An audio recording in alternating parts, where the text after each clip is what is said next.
2021।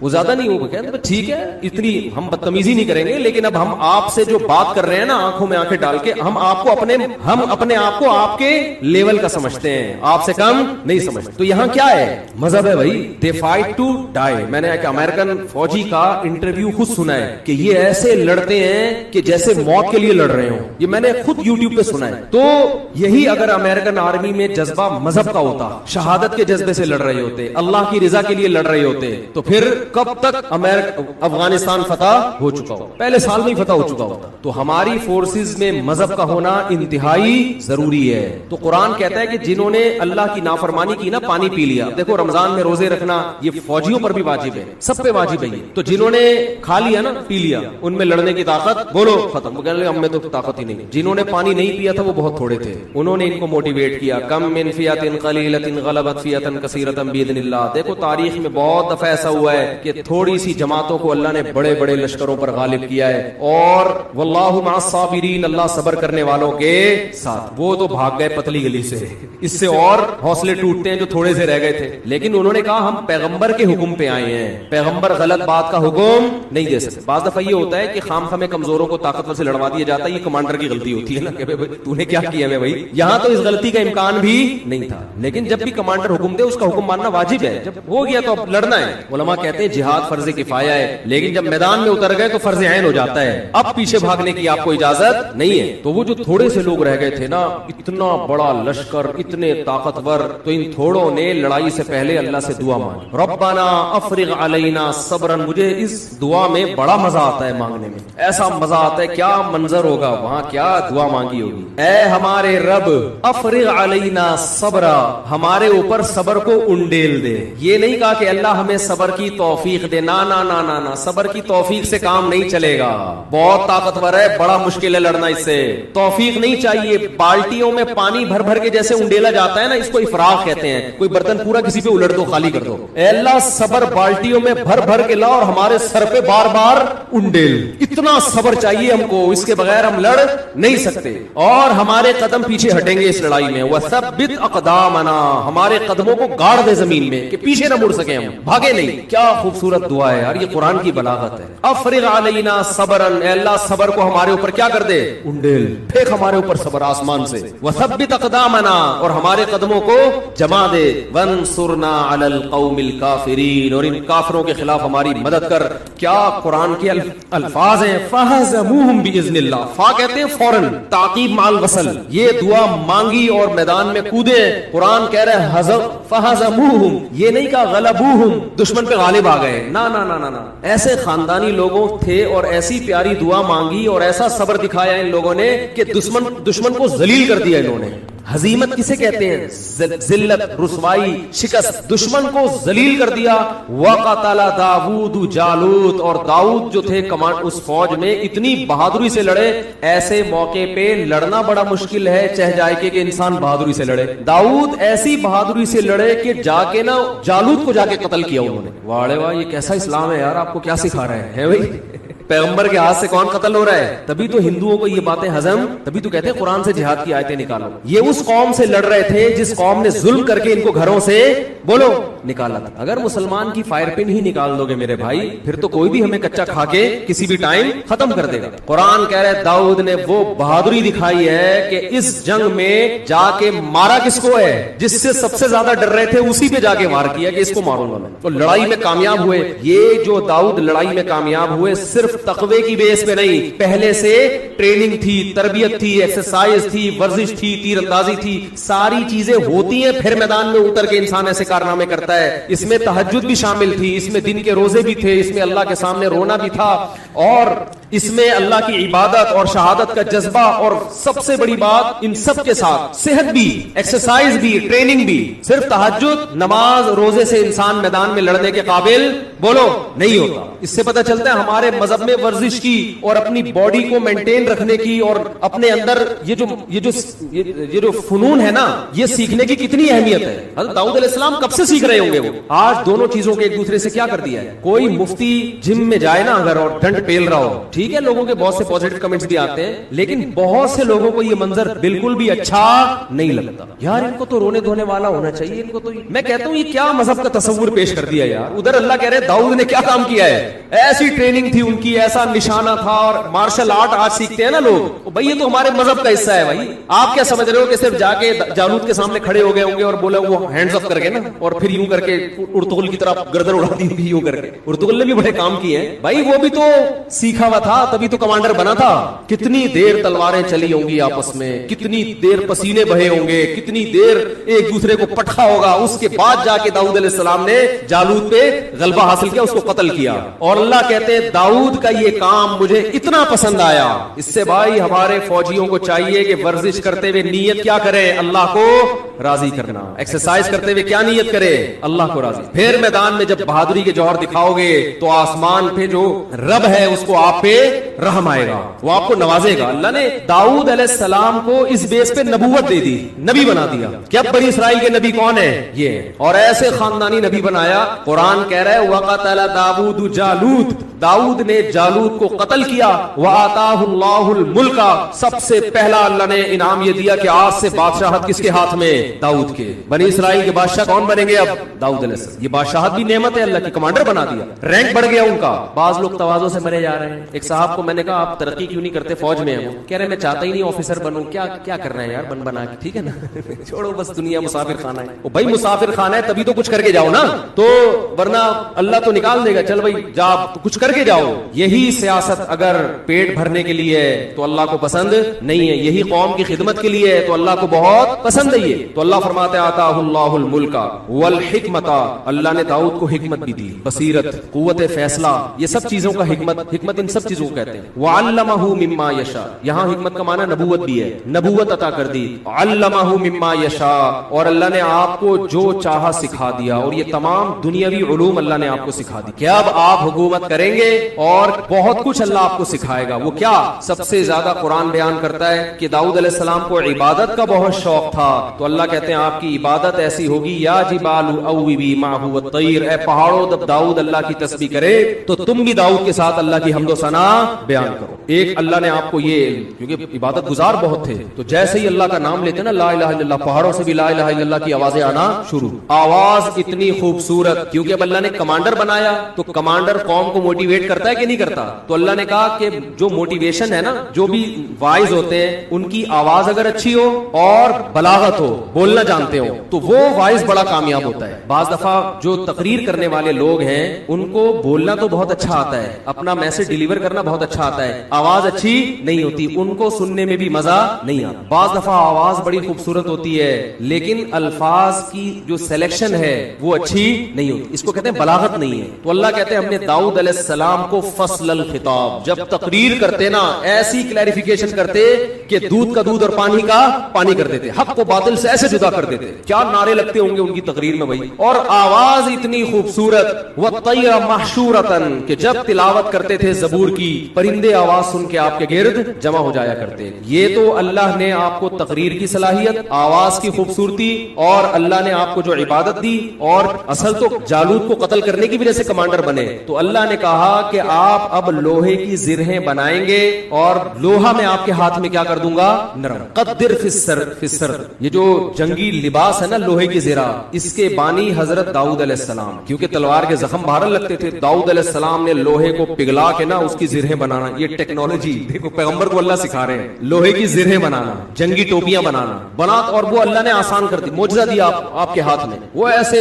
جہاں جس طرح سے لوہے کو حکم دیتے نا وہ ڈھل جاتا. پھر اللہ نے داؤد علیہ السلام سے کہا کہ اے داؤد اعملوا آل داؤد شکرا، اے داؤد میں نے تجھ پر اتنے انعامات کیے، تجھے کمانڈر بنا دیا، تجھے ایک بیٹا دیا سلیمان جو تیرے بعد جانشین ہوگا، ولی عہد ہوگا، اور اس کو اس سے بھی زیادہ معجزے دوں گا. اتنے میں نے تجھ پر احسان کیے ہیں. اعملوا آل داؤد شکرا، اے داؤد اور اے داؤد کے خاندان والوں شکر ادا کرنا. قلیل من عبادی الشکور، شکر گزار بندے میرے بہت تھوڑے ہوتے. نعمتیں بہت سو کو ملتی ہیں لیکن نعمتیں حاصل کر کے اترانے والوں کی تعداد زیادہ ہے، شکر کرنے والے مارکیٹ میں شارٹ. لیکن داؤد علیہ السلام کو تو قرآن نے گواہی دی کہ وہ شکر گزار بنے. اس میں اللہ نے بتا دیا کہ میں بہت سو کو بڑی بڑی نعمتیں دیتا ہوں لیکن وہ نعمتیں ملنے کے بعد اپنی اوقات بھول جاتا. تو یہ بڑا دلچسپ واقعہ اللہ نے بیان کیا ہے کہ اسی بیس پہ داؤد علیہ السلام کو حکومت ملی ہے. وقت بہت زیادہ ہو گیا ہے.